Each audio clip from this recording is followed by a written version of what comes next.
DMTV, bilile kamalo bana ebele.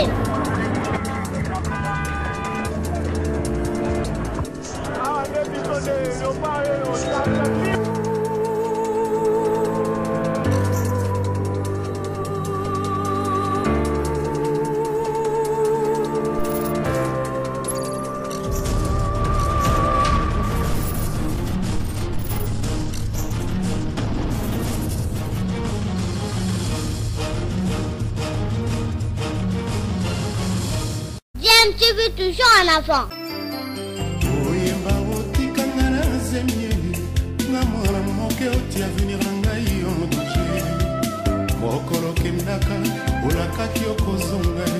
Sanza mubimba kutwe kokokate mokolo yango vula ezalaki konoka yango monakite kinzoli na miso na ngai. Balandi ya DMTV mbote na bino esengoza ya biso ya koyeba que vous allez belo vous a la chaîne YouTube na bino bobi que DMTV et même la rabino actualité mais aussi analyse sur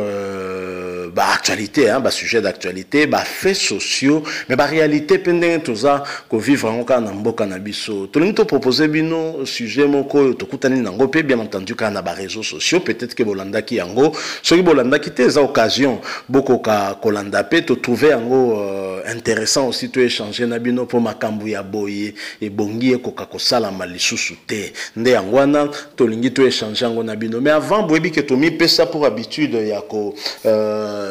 sensibiliser bino pe ko sensibiliser biso surtout dans l'Italie problématique ya maladie ya coronavirus boyebi que chef de l'état alevaki état d'urgence awa na République démocratique du Congo plus particulièrement na capitale na Kinshasa bato belé bazali ko kanisa ke kolongwa état d'urgence eza pe kolongwa maladie ezali et sengeli to continuer na komi batela en respectant notamment ba mesures barrières hein, parce que prévention yango ndezaka moyen toza nango o ekoki kobikisa biso contre maladie wana tozomona na États-Unis na Brésil ndenge baka ezongeli lisusu komata makasi bandeko je vous assure maladie wana soki memeli ba complications surtout na côté ya respiration na mboka na biso ba respirateur ya koluka au risquer au perdre même na bomo inayo voilà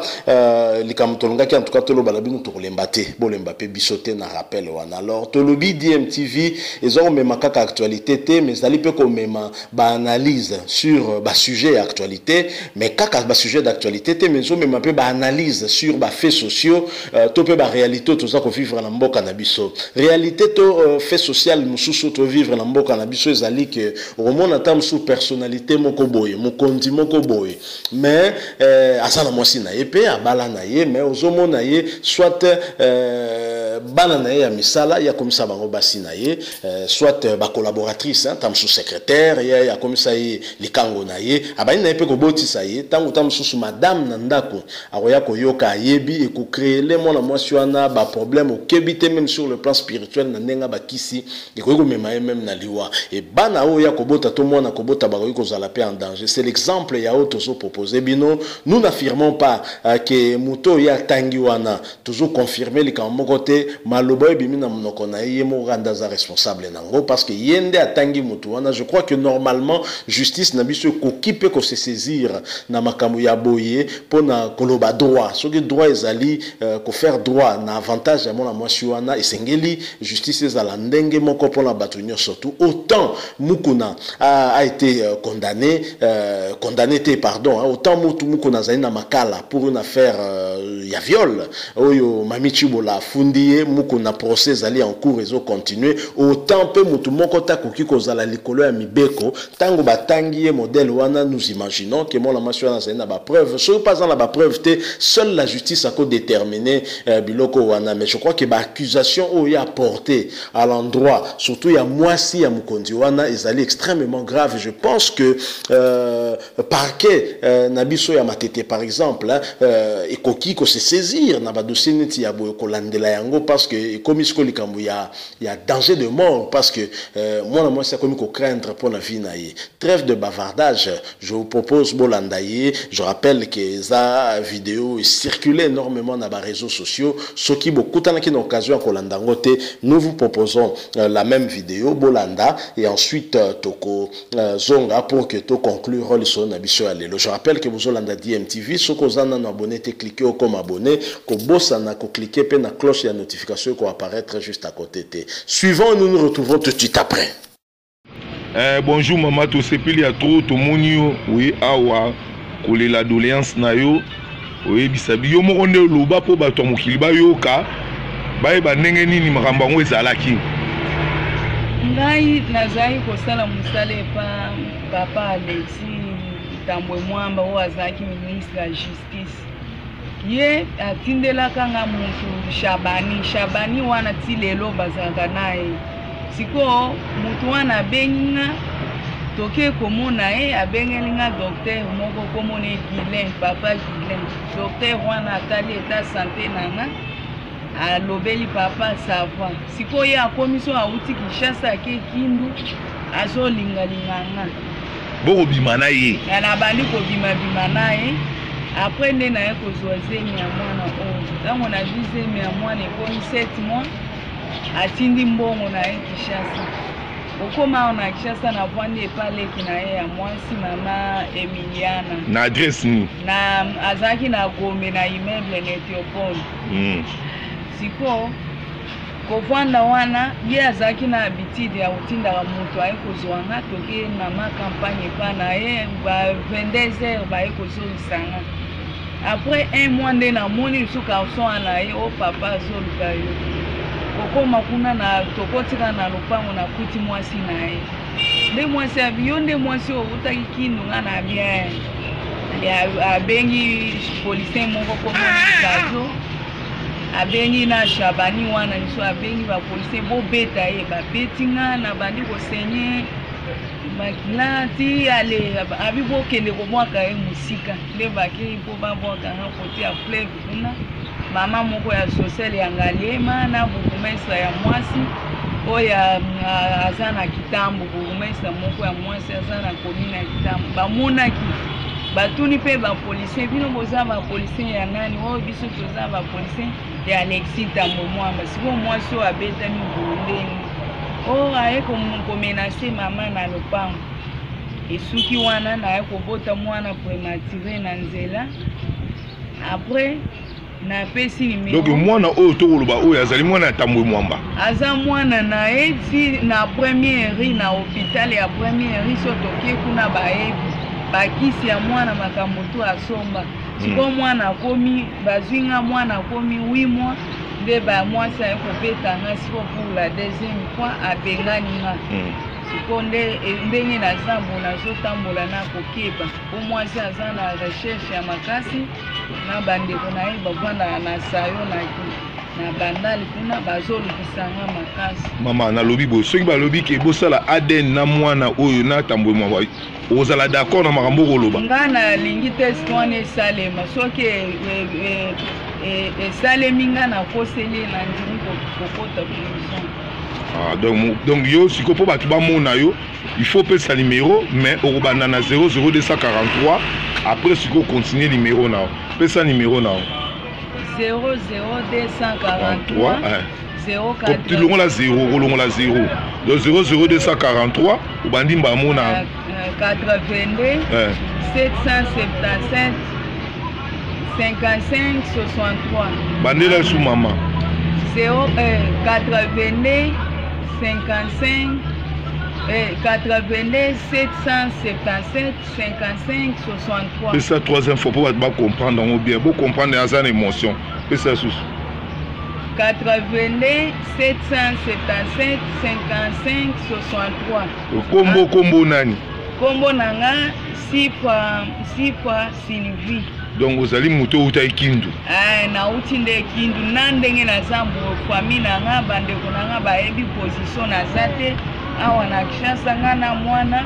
kolia ekomi il faut mutu ya mawape service ndoka nde ye kolo makambo azali azana ma campagne à Venise bai na oleki Saint-Luc de côté azali mais ye kolo makambo mwasi na ye aza na recherche yake ba éliminer nga ndenge mwasi alobaki ke mokolo komonana bato bakolokota ona terrasse ko mama po lingini ni chef de l'état ça la pona yo justice ya na mboka Félix abaki état de droit monte so a engagement na ye ce qui siko Félix amoni nalingi Félix président chef de l'état atalela nga problème en tout cas na ko perdre vie de maman Denise a aidé nga na problème oyo po babengi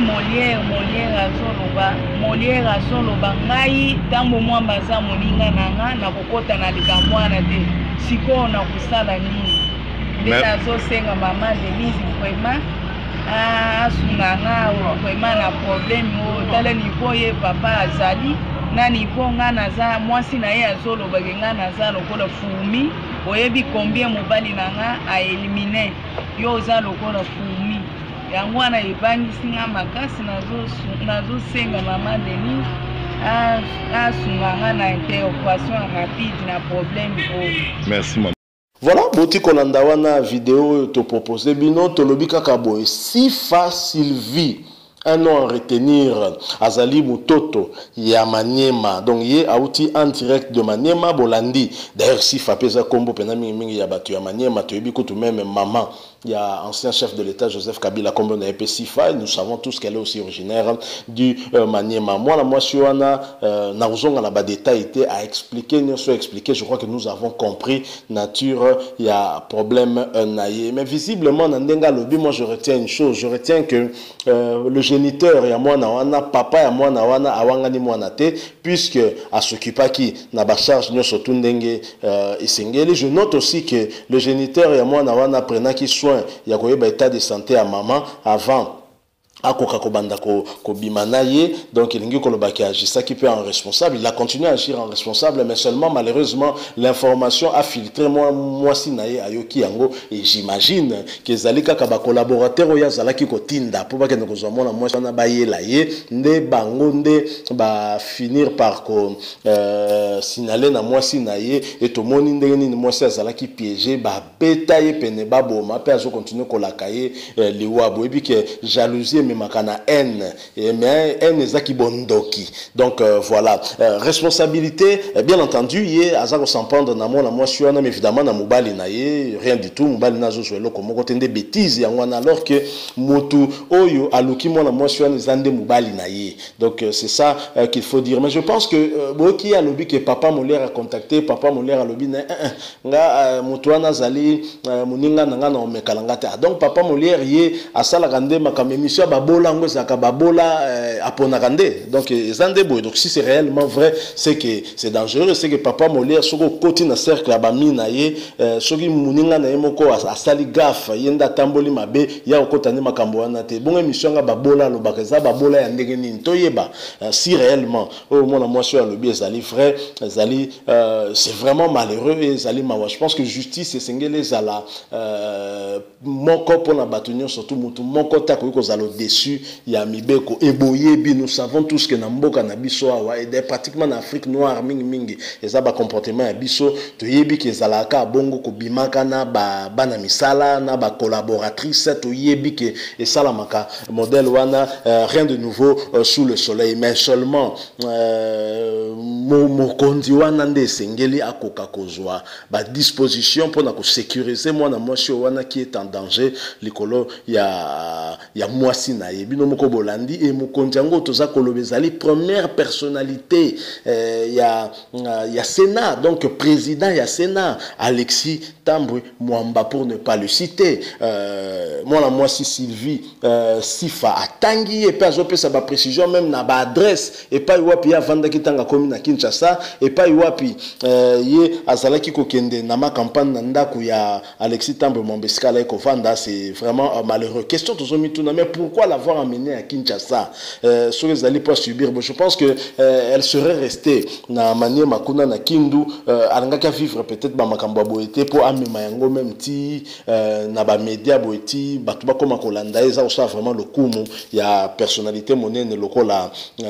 président ya Sénat et d'autant que moi na wana soka zali mwana na ye o yemoko azali ko reconnaître ezali pe mabe ba exposer moi na bonga ata soka zaki mwana azoko za petite mwana na été mais c'est déjà mauvais d'exposer un bébé comme ça na ba média ça bien mais ce que moi je retiens c'est qu'Alexis Tambo Mwamba d'après les dires il y a Sylvie Sifa atikali ko nier qui paternité à moi na wana te au contraire à sala ki okokai ko sala notamment na moment ya accouchement na batango wana nyonso tout je crois que problème ezali ekoki ko se régler na niveau ya famille ya yemoko premier ya président ya Sénat par exemple mais sengeli na mona moi chako ka uzala sécuriser yango bomoni abwaki mbela et pas Félix Tshisekedi chef de l'état abwaki mbela et pas première dame maman Denise Nyakero ba ko kota makambo na ye mais c'est vraiment compliqué et connaissant l'homme avec qui Azumwana je crois pas que loko wana ako sepela nango penza attitude pe mona moi si affiché je crois que mon na ba média na ba réseaux sociaux modèle ba topé ba kumbelaka moi ba masolongo zalaka pas nécessairement malamu je crois que elle aurait peut-être eu mieux à faire mais makambo biso to moni oyo ezali nango kaka arbre zo bomba forêt parce que ba continue biso belé zalaka bongo est-ce que tout le problème ce que ça na niveau de gestion je pense que ba collaborateur il y a président il y a Sénat ba betifo bangonde basali loko mabe yepe sengela landela bango po bangonde ba gérer makambo vraiment mabe ba protéger mukonti na bangote c'est vraiment très malheureux donc voilà ce que nous avons au sommet de l'État ezali image il y a mboka na biso ndenge eza kotambola et c'est très malheureux donc ce totali mona mwasi wana to lobakaka ke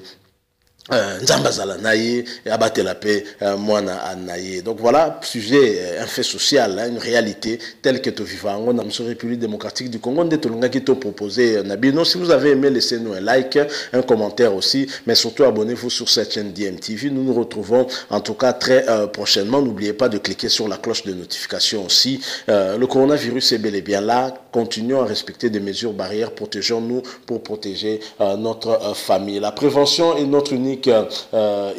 alternative crédible contre cette maladie. DMTV vous dit au revoir.